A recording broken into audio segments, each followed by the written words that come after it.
Hiya, this is Netty and welcome back to another episode of Sqaishey's Castle. So we are now in the final third of the series. So it is slowly coming to an end, and at the moment we've kind of got like the shell of our castle done, some of the rooms, but we haven't really worked on the surrounding area. So everything's a bit of a mess. It's either overgrown jungle or it's just kind of quite messy and patchy, or even a little bit plain. So that is what my aim is today. But really quickly, what's really bugging me is all these creeper holes. There's so many dotted around. I'm going to really quickly fill some of these in, just because this all took me so blooming long to build, and I cannot believe that creepers have been coming here. Not creepers, Endermen have been coming here and making holes in our fantastic... Is that all of them? I think there's some more over here. Oh no, look, there's one. And it's not so bad like when you're up here, but when you're on the inside, you can see it so much. Like you see the gaps in the ceiling. It seems a little bit laggy when we're doing this. I remember it was laggy when I was actually building it. Was there holes around this side? Oh, it's around the back slightly. Round the back slightly. I'm just going to quickly fill this in a little bit. Oh, and now it's raining. Well, that's just fantastic, isn't it? Absolutely fantastic. Just what we want. Oh my gosh, this hole's massive. This one's actually massive. We've got so much here. This is unacceptable behavior of the Enderman. Endermen have always been my favorite mob, and I've never known them like to actually cause a problem. Like I don't think I've ever had it in any of my bases or houses or anything like that, where they've actually caused a problem like this. Let's get rid of the rain.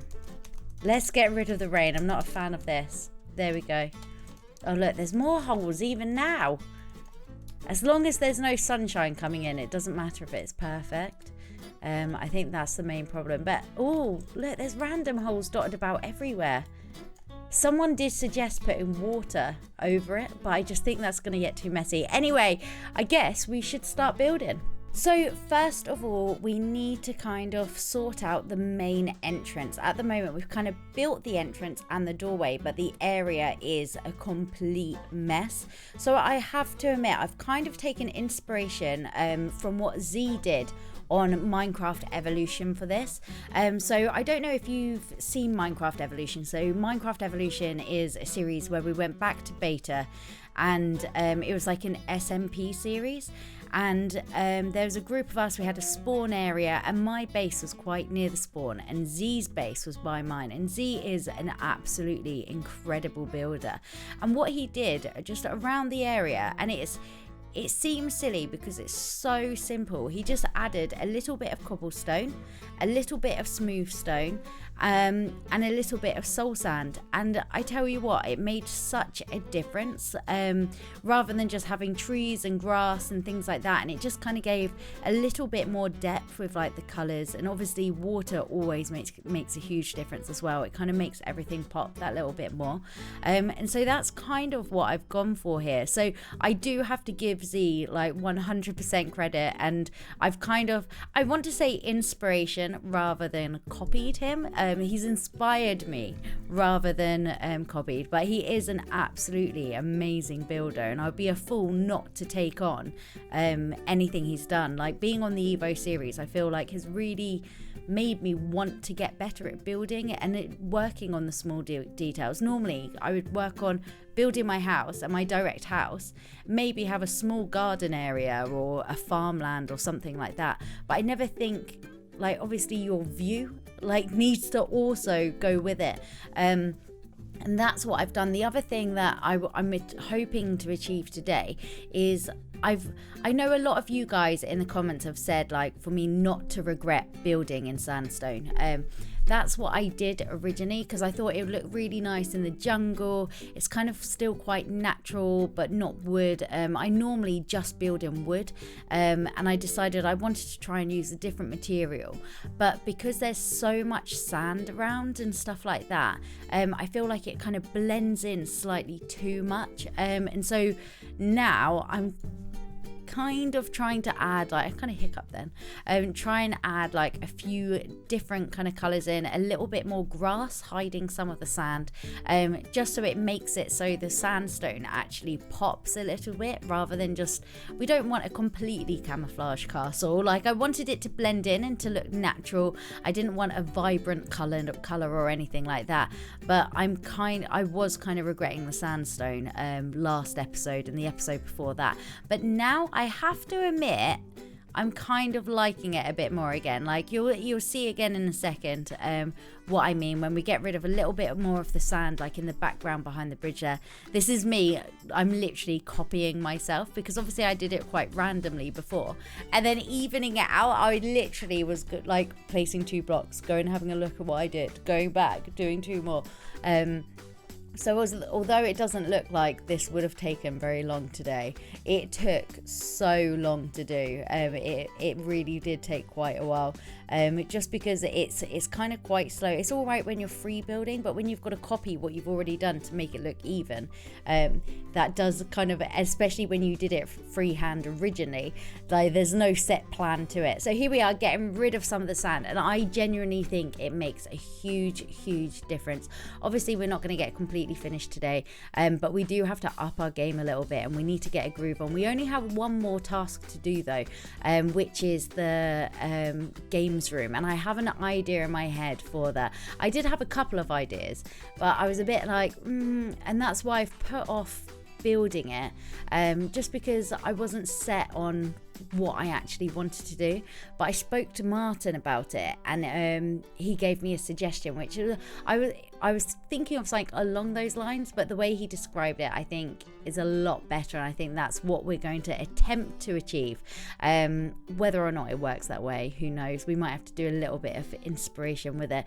So yeah, hopefully that's going to go well. So we are going to need to start working on that really soon, because at the moment we are behind. Like, we've only got a few episodes left. This is kind of more sorting out the area, fixing the bridge, which I've been planning to do for absolutely ages, but I've kind of been putting it off, because I'm like, most of it's done, but I really need to pull apart the trap door and refix that. I cannot work out for the life of me what it is that's wrong with it. I've triple checked the repeaters, I've triple checked everything's going to everything, but for some reason it closes fine, so it's obviously working, but it's just not pulling back out afterwards on just the one side, which is really frustrating. So I am gonna work on that at some point, and hopefully we'll get it working. If not, I'm gonna have to try and come up with some other sort of plan for it. I did have a rough idea, but I don't think it will look as good, because obviously how it is at the moment, it's completely hidden, and so I'm hoping we can get this working. But look, can you see what I mean? How much better this looks already? Instead of having the sandstone there, the sand there, it kind of makes the sandstone stick out that little bit more. So guys, this is something you have to try and keep a little bit secret. You're not allowed to tell Sqaishey where these are. So I am doing hidden chests within the trees that have goodies in. So I don't want to like just leave treats for her in an obvious place. I want it that she's gonna have to search for them if she wants these treats. And there's gonna be some really good stuff. That chest was kind of more potions and like golden nuggets, like, and a music disc, which it's not all like the best stuff, but like look, this one's like diamonds, XP bottles, which obviously make a big difference if you're trying to get enchanted and you don't have enough XP or whatever. It can make a big difference. I don't really know what Dragon's Breath does. I've never actually experienced Dragon's Breath before, so we've got that in there. So it's kind of more like just to help with like potions and things like that. Like glistening melons obviously going to be really handy with making potions, especially if she goes to the end or anything like that. At the moment I don't know what our tasks will be when we're living in our castle, so who knows what it'll be. So some of this stuff might help her along a lot. I'm going to tell her that there's some chests hidden and that she's going to have to find them, but you guys have to try and keep it secret. I know what you guys are like. You're going to go straight to her comments and let her know, but you have to try and keep it secret, because otherwise it ruins the surprise. She has to hunt for them. Just think how funny it'll be watching her like searching all the trees in a jungle. It's gonna take so long. Hopefully she doesn't see this, because otherwise she's gonna know the exact locations. I might as well put a sign there like over here. But no, this chest I think like is quite cool, like the ender pearls and stuff like that. Like if she has to go to the end, that's really good already. Like, can you imagine? Like, because endermen are one of those things that you always think they're always around until you're searching for them, and then they're nowhere to be found. And also they don't all drop ender pearls either, and so it can always be like kind of quite tough. There you go, water bucket. Most important thing that you need when playing Minecraft.